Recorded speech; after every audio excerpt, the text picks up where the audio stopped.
Oi, pessoal. Vamos dar continuidade ao estudo da lição de hoje, né? O estudo da lição dessa semana. E ela traz um título muito interessante, que é Por que a interpretação é necessária? Para começar o tema, né? Para a gente começar a falar sobre o assunto, eu quero ler um texto que se encontra em Lucas, capítulo 10, do verso 25 em diante. Olha só. Certa vez, um advogado da lei levantou-se com o propósito de submeter Jesus à prova e lhe indagou: Mestre, o que preciso fazer para herdar a vida eterna? Ao que Jesus lhe propôs: O que está escrito na lei? Como tu a interpretas? E ele replicou: Amarás o Senhor teu Deus de todo o teu coração, e de toda a tua alma, e de todas as tuas forças, e com toda a tua capacidade intelectual. E amarás o teu próximo como a ti mesmo. É um texto bem conhecido, né? Essa passagem é bem conhecida. Depois disso, Jesus até elogia o advogado da lei, o doutor na lei, né? Pela pergunta. Na verdade, esse doutor na lei, ele queria colocar Jesus à prova. E Jesus pergunta para ele, Jesus faz uma outra pergunta para ele: como você interpreta a lei? Como você entende? Então veja, a interpretação, ela é muito importante. Ela é muito importante. Então a pergunta da lição é: por que a interpretação é necessária? Então, primeira coisa que a gente tem que saber, ela é necessária mesmo. A interpretação é muito necessária. Por quê? Pensa bem, a religião é a sua própria vida. Né? A religião não é um hobby, não é um hobby que você tem, né? Você só usa um. Não é só aquele. A religião não é só aquele dia que você vai à igreja, que você vai fazer orações, né? Você vai assistir um culto, um sermão. Religião não é isso. Religião, ela impacta na sua vida toda. Se você tem uma compreensão errada da palavra de Deus, essa compreensão errada vai impactar na sua vida toda também. Ela vai interferir na sua fé, no seu relacionamento com Deus. Então, a interpretação da Bíblia é tudo. A interpretação da Bíblia é tudo. Então, ela é totalmente necessária.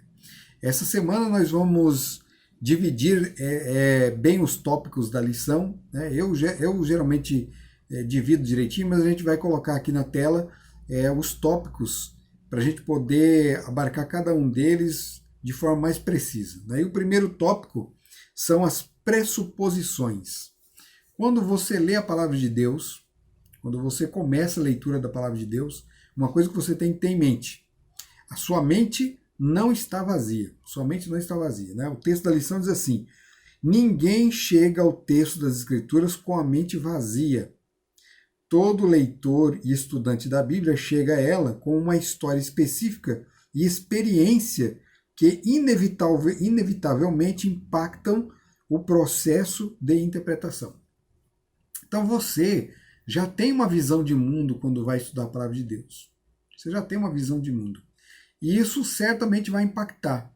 Então você tem que tomar cuidado para que essa sua visão de mundo, essa sua pressuposição, ela não atrapalhe na sua compreensão da palavra de Deus. Ela não pode atrapalhar. Então você tem que tomar muito cuidado. Tem coisas que não vão atrapalhar, tem ideias que você tem que já vão casar muito bem com a palavra de Deus, vão estar em harmonia, mas outras não estão. Então você tem que saber avaliar. A palavra de Deus, ela tem que ter a palavra final. Né?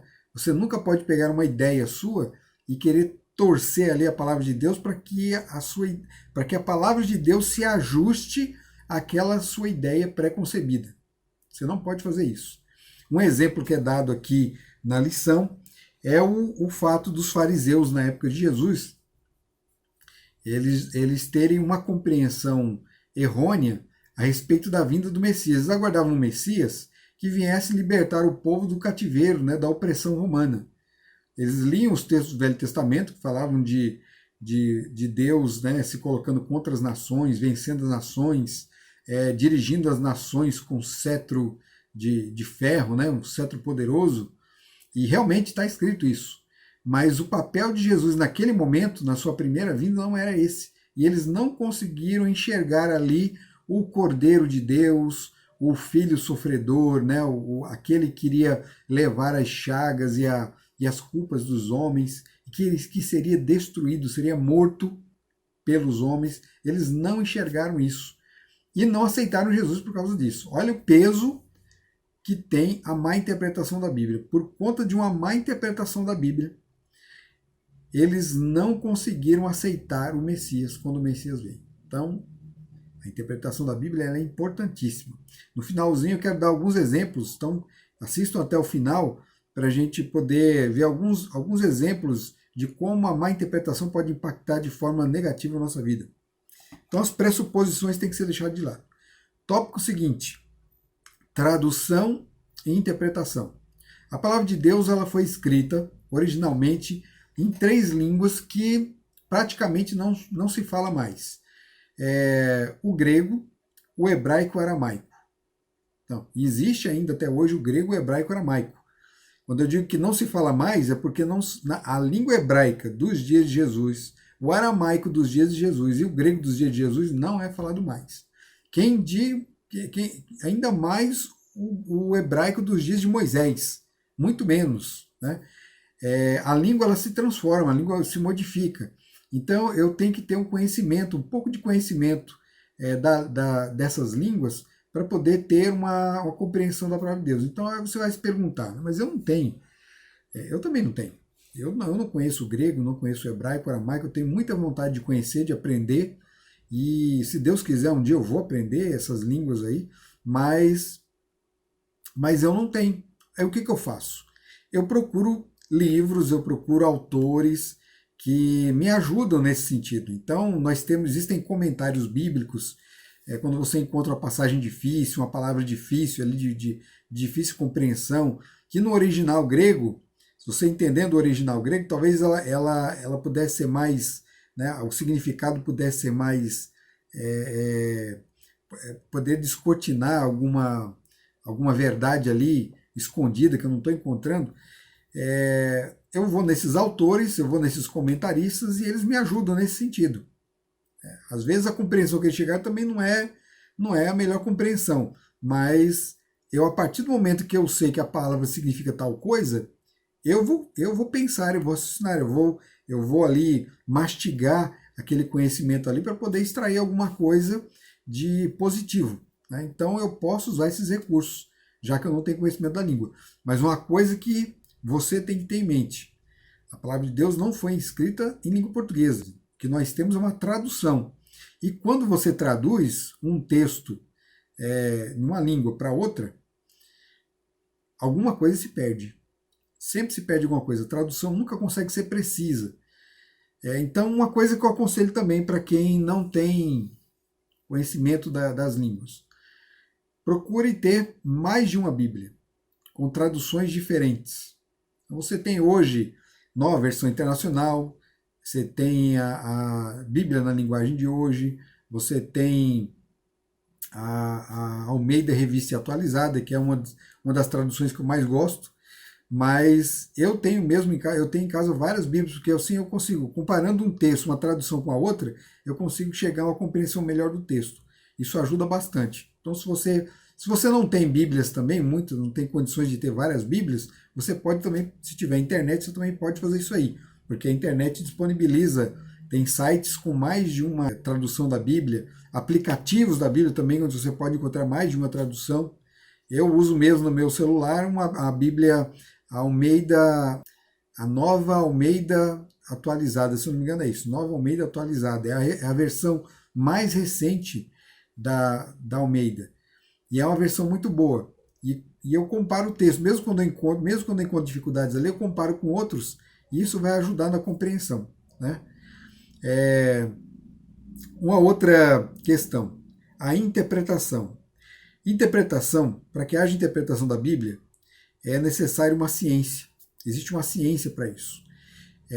Essa ciência chamada de hermenêutica. A hermenêutica ela é um ramo da filosofia que se aplica ao estudo, né, e normas de interpretação, não só da Bíblia, né, mas também de outros tipos de escritos, né, literatura, livros de direito.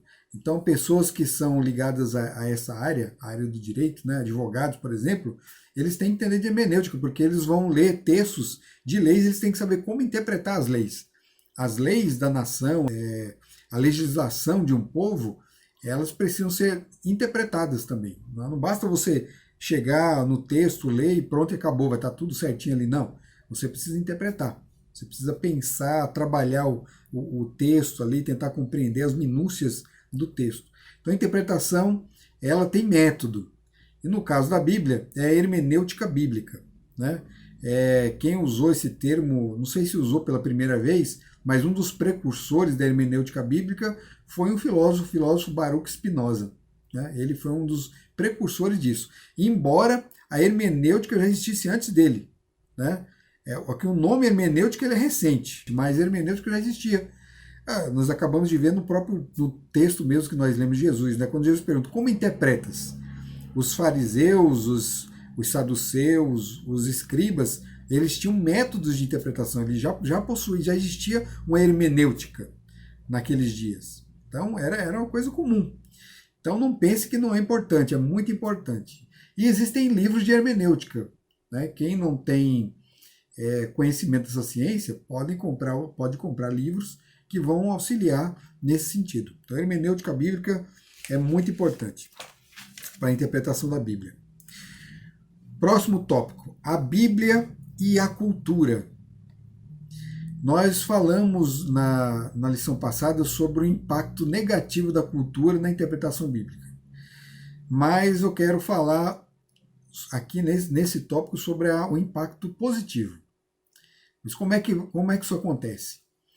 Eu preciso conhecer, né, ao estudar a palavra de Deus, eu tenho que buscar conhecer a cultura da época em que o livro foi escrito.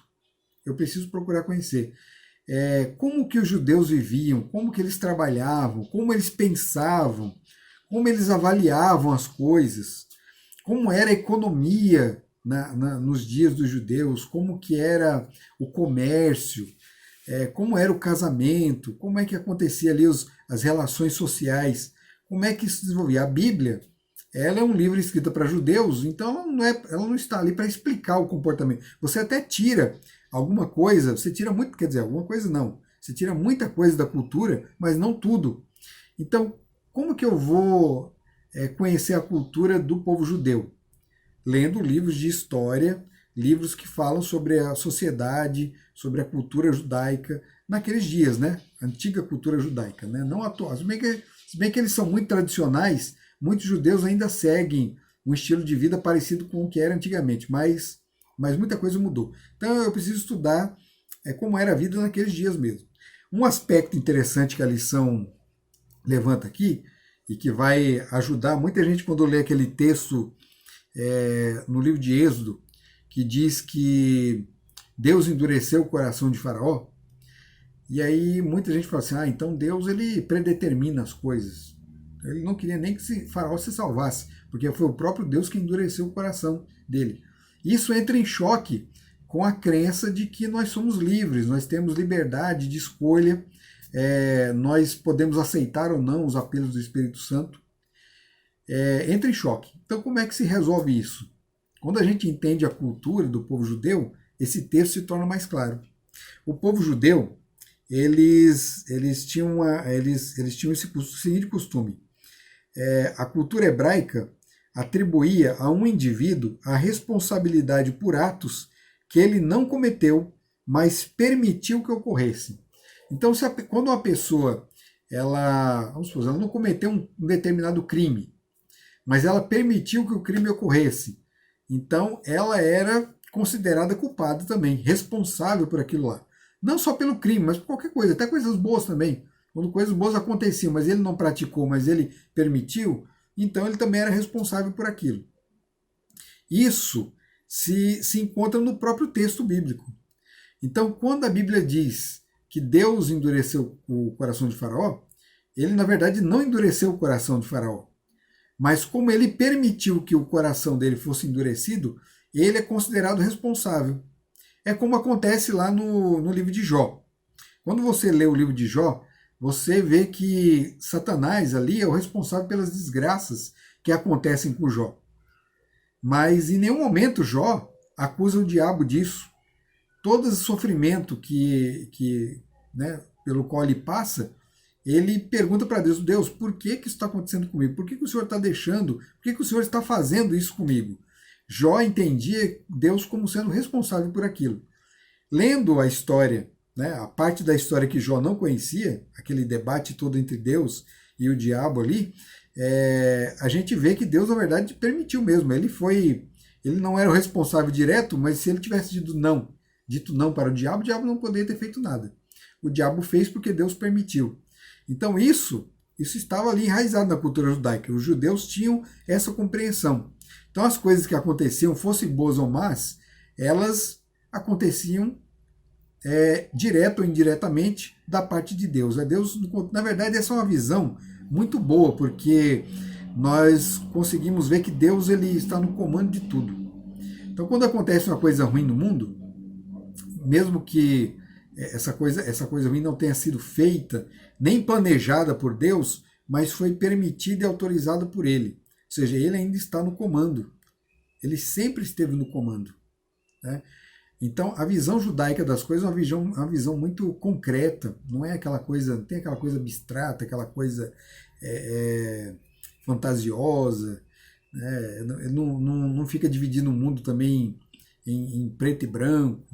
Então é tudo muito claro para o judeu. Tudo vem de Deus e é para Deus que se corre, é para Deus é em Deus que se busca auxílio, é com Deus que eu vou dialogar, é com Deus que eu vou levar minhas frustrações, né?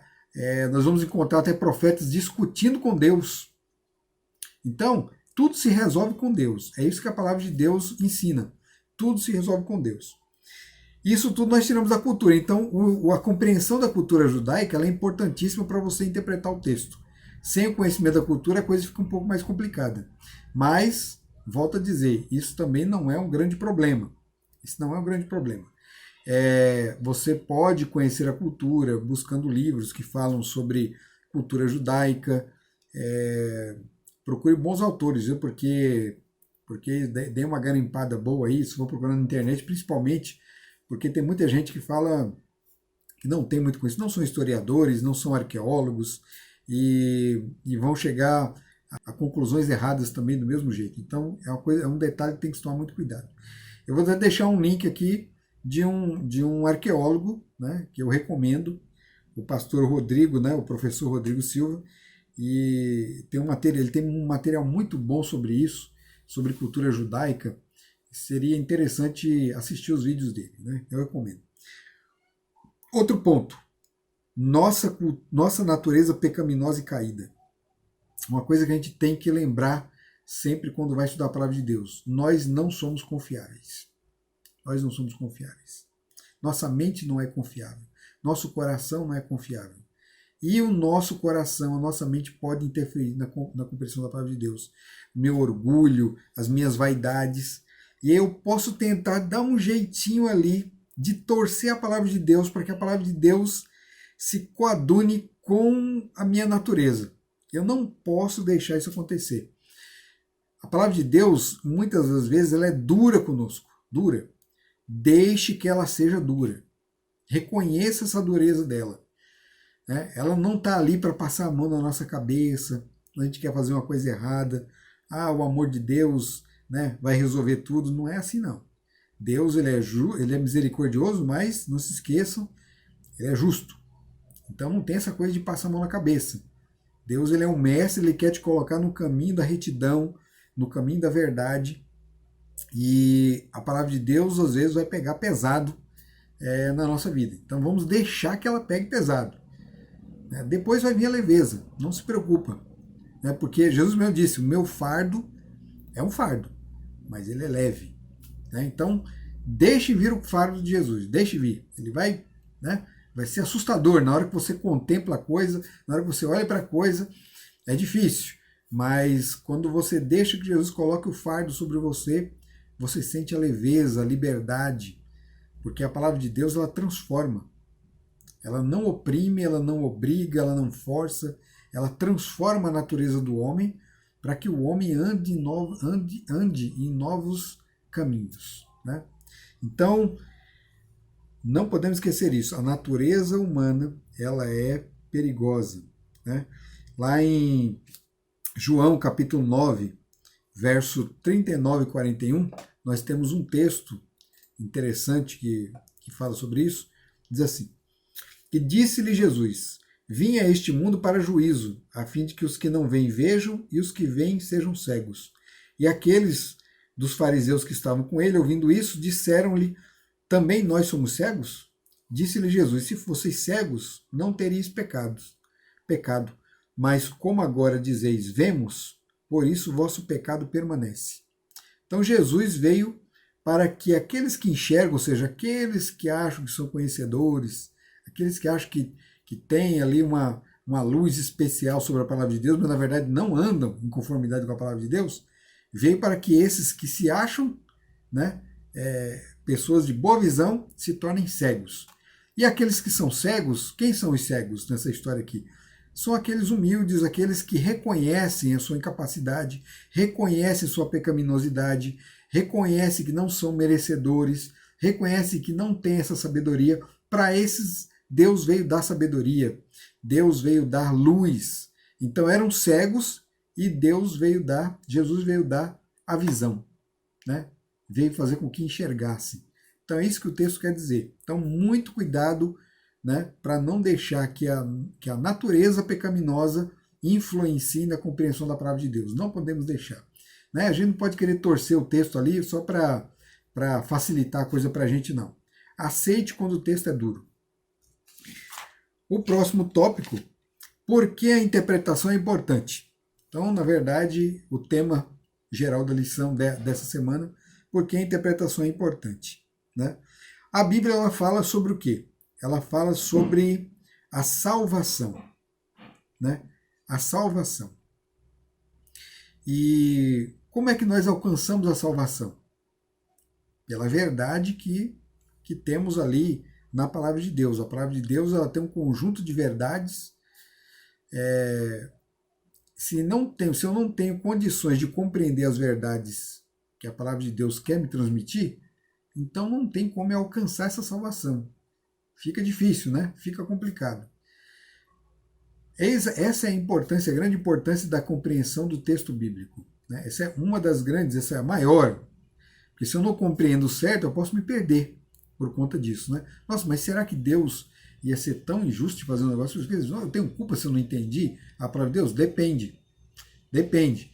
Se você não se aplicou ao estudo, se você não foi atrás, se você não buscou o conhecimento, mas você aceitou as coisas que vieram assim, de imediato, né, que foi jogado nos seus braços, sem uma avaliação, então você é culpado sim. Né? Lembram dos cristãos lá em Bereia? Paulo, quando chegou lá em Bereia, ele pregou o evangelho para eles, e os bereanos ficaram fascinados com a mensagem de Paulo. Eram judeus que viviam ali, e eles ficaram fascinados com o que Paulo trazia, as verdades que Paulo trazia. Porém, eles falaram assim para Paulo: olha, Paulo, nós gostamos de tudo isso que você falou, mas nós vamos olhar agora na palavra de Deus, vamos procurar na Bíblia, para saber se está de acordo, para saber se não tem nada errado ali. Se tiver tudo certo, nós vamos aceitar de muito bom grado isso aí. Mas se não tiver de acordo, nós não vamos aceitar. Olha, essa é a verdadeira hermenêutica, né? É a verdadeira hermenêutica bíblica. Nós temos que pesar aquilo que chega até nós pela palavra de Deus. A palavra de Deus ela tem que ser a medida de todas as coisas. Né? Não é como o filósofo disse lá atrás, não. O homem é a medida de todas as coisas. Ao contrário. A palavra de Deus é a medida de todas as coisas. Né? Muita gente hoje aí chamará isso de fanatismo até. Colocar a palavra de Deus. Né? Muitos criticam a Idade Média porque a Idade Média ela era teocêntrica. Hoje nós vivemos num mundo com outro modelo, que é um modelo onde o homem é o centro de tudo. Mas o centro de tudo é a palavra de Deus, é Deus mesmo. É Deus mesmo. Deus é o centro de tudo. Então todas as coisas têm que ser pesadas por isso aqui. Então vamos fazer isso. Ó. Quando chegarem com novas doutrinas, isso tudo, por exemplo, que eu estou falando aqui, para você pode ser uma novidade. Então você não tem que aceitar de imediato. Você tem que ouvir e pesar na palavra de Deus. Está de acordo com a palavra de Deus? A palavra de Deus está confirmando isso aí? Então, tem que ser aceito. Mesmo que seja duro. Agora, se a palavra de Deus não confirma, o importante é rejeitar. Né? Vamos deixar de lado isso aí.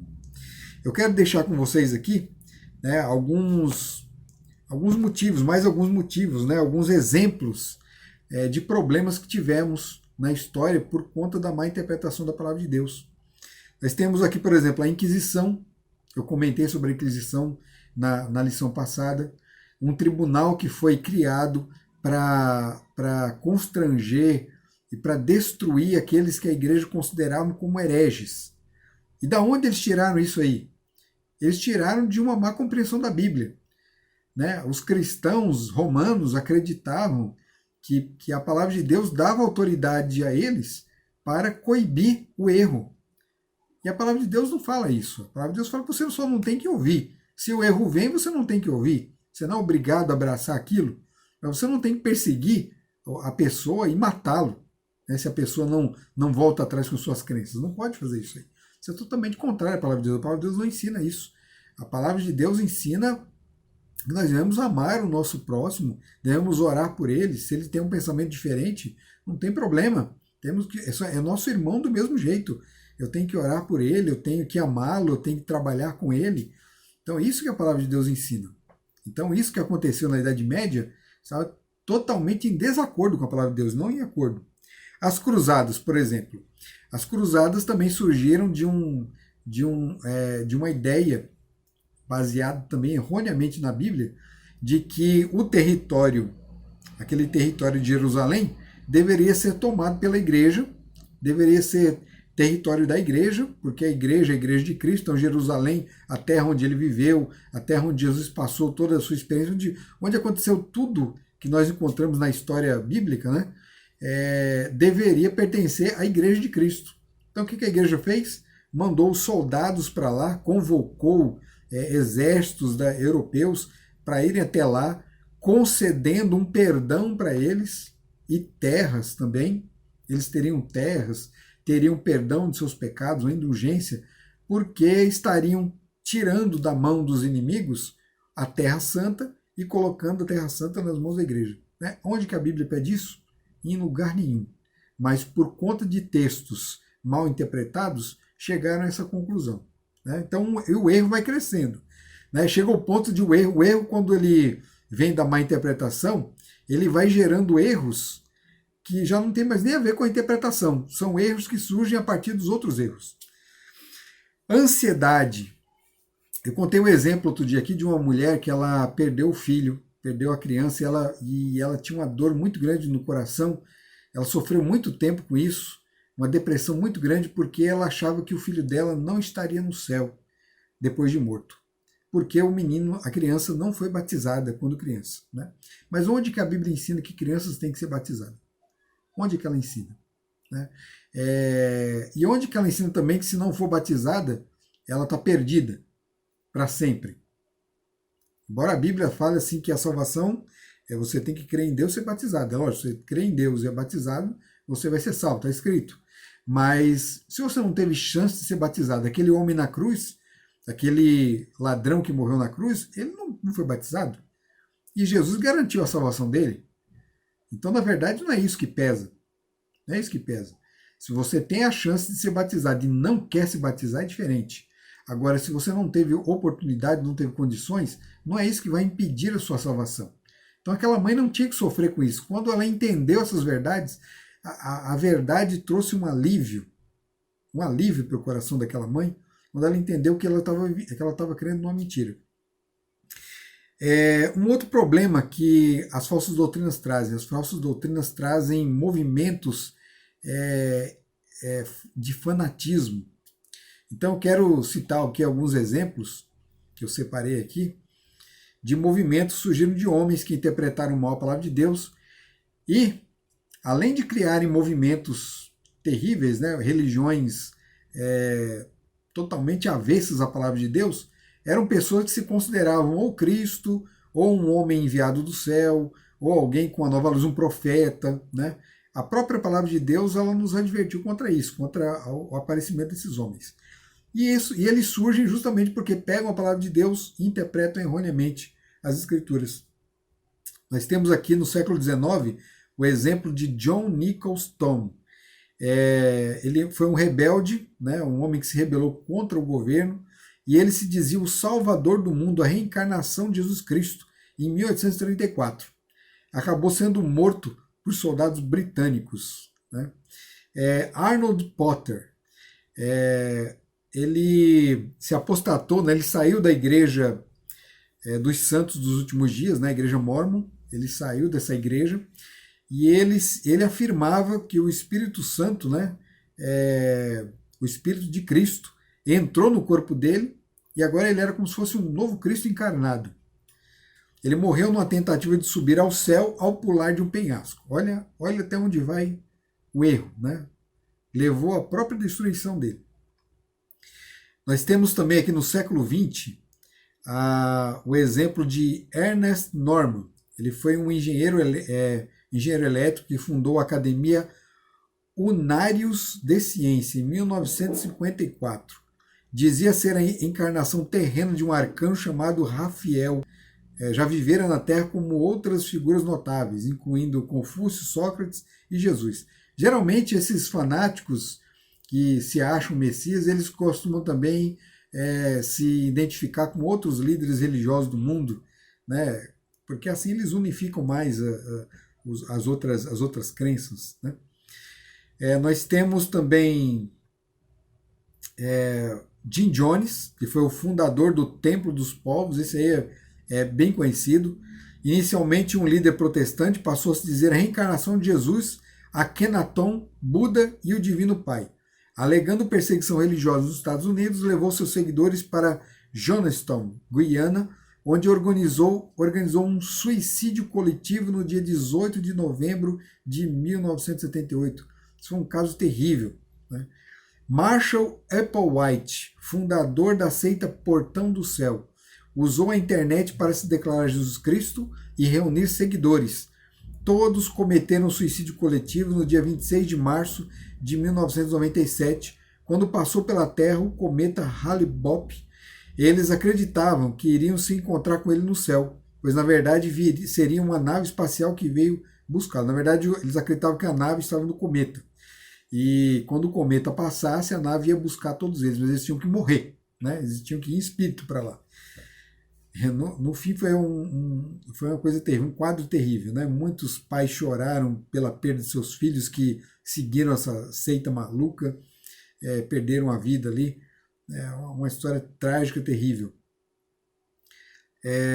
Nós temos também Wayne Bent, o verdadeiro nome dele era Michael Traverser, fundador da igreja O Senhor é Nossa Justiça.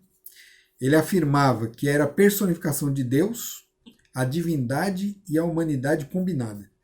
Iniciou sua seita em 1989, quando convenceu alguns adventistas a abandonar a igreja e segui-lo numa vida sem pecados. A partir de 2000, disse ter ouvido Deus dizer: "Você é o Messias". Foi condenado à prisão em 15 de novembro de 2008 por abuso sexual a menores, né? Esse aí acabou levando muita gente da minha igreja, né, nessa época aí. Nós temos também David Koresh, foi o líder da seita davidiana com sede em Waco, Texas. Em 1983 começou a dizer que era o último profeta e o Filho de Deus, o Cordeiro. Reuniu seus seguidores e um grande arsenal em uma fazenda, em 1993. O FBI invadiu o local numa operação que terminou com um incêndio da sede do grupo. Além de Koresh, morreram 54 adultos e 21 crianças. Nós temos também David Slayer, um inglês, ex-agente do serviço secreto MI5, que no verão de 2007 proclamou ser o Messias. A descoberta da nova identidade veio após o consumo de cogumelos alucinógenos. Afirmou, né, que um espírito apareceu e lhe deu a notícia. Passou então a andar apenas com roupas brancas e sem sapatos. Defendia o uso de drogas como algo espiritual e lançou uma série de vídeos no YouTube onde afirmava ser Jesus, né? Então, o mundo ele está cheio de pessoas que desandam completamente quando entendem de forma imprecisa o que a simples palavra de Deus quer nos ensinar. Então, irmãos, nós devemos tomar muito cuidado com a interpretação da Bíblia, nós temos que tomar cuidado com quem fala conosco, temos que ser como os bereanos, provar tudo pela palavra de Deus. Então, cuidado totalmente necessário que devemos tomar para que a nossa vida não seja prejudicada e nem prejudicarmos a vida de outros, né? Que Deus abençoe a todos, continuem estudando a lição e até o próximo vídeo.